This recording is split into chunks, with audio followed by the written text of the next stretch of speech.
Praise the Lord. Hallelujah. Odofo onyankopon sha bebre bra me ma wakwa abade ba oti ase senjumedi esi. Mpa ebo nyina ne so nyame nkronkron onka ye ho.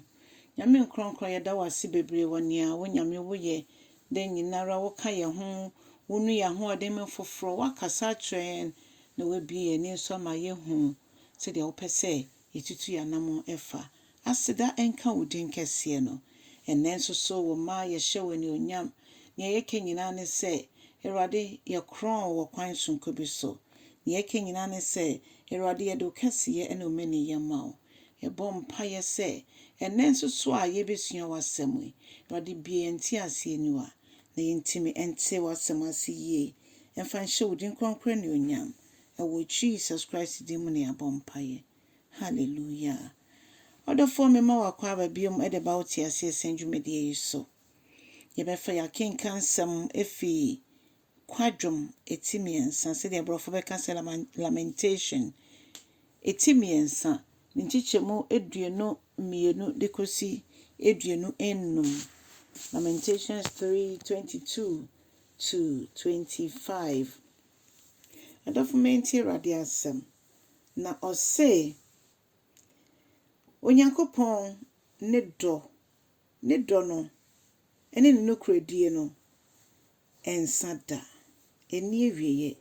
na ne humobro nso so saa eno nso ensada Onyankopon ne Nokwaredie eye kese pa na ne mobro hu nso eda ne hu edi adechinye bia ede bia betu ye bia na enyame humobro ena atom yen enye se yekoda ye no yen yetimi hwe ye ho so debi openi abufro hie ni osikeni o obi ni ebra ofemu eda ebia bra me koda mpaso de metimi aka ese bia nondu ana no otwe ana se de time ne tie bia na mmom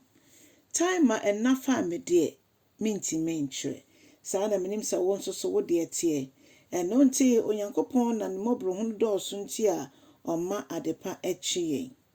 hallelujah na akoso aka se Erade eni mejapade anase mepejade Erade Jesus ye bibia ye need aso ye japade kese a ye kweti no yentimi enye hwe na afi waka se ne senti mekoso ede me nyina ahye ne mu Erade eye ema wo mo a omode omho to ne so eni omo nso a omohwehwe ne chiri kwan Odofo ha ne ye mededodo Erade ne yemoye ede ma omode omre hye ne mu na omo nso so omohwehwe no nso sa eno ye wo mo yesum nyame a ote ase a na asem so ye nokre ne ono kan eno a na oye eno nti odofo pa menim tibia wonem na menim ne awde owra ahye ne mu fa owra hye asafo Erade mu ono no bema ya home efi ye bre nyina mu ose momra me nchen mo a yasom ni so mu oduru momra mesua mu na mama mo ahomuchie odofo du bebi ose momra ne embom yemfa adwene embom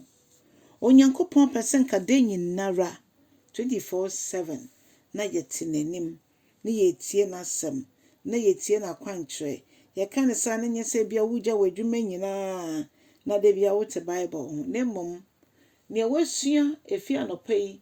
na bia in the course of the day so besa esua efi nasem mu kabra wo ye wadwuma na wo koba nyina na wo dwendwe ne ho ti ano sa no Onyankopon enam so ekasa ede kire yen nyame asem bia yati bia no yemfa ne personal yemfa ne say ye media enya asemesi oni hadia debi ebasa na asem no onyame benam so na wa ma asem ne tintim wo yemu no nam yensoma asem no so atere na se yamfa asem ne andwendwe ne ho a yentimi ne afoforo nso enche adofo no edwuma kese ba ko Onyankopon de agya ye no se ye bese nyame nkronkron ho ahode betimi e de aka ne ho asem e de akere afoforo nso nimse ye na saa onyame behira yen na watere ya hyiemu nti fa ho ma Jesus wonye na saa na Jesus aye krado se obeju no video nyina odofo se wonya subscribe ya bomode ne ye nsa na wowie nso na wabodon no so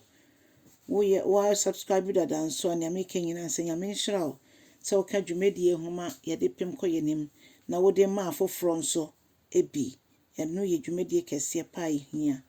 onyankopon nhyira ne so aba ewo bere ti se mu busumi September yi mu Erade ntutu ya na monsi ye maye yeda wase ewo Jesus Christ din mu amen.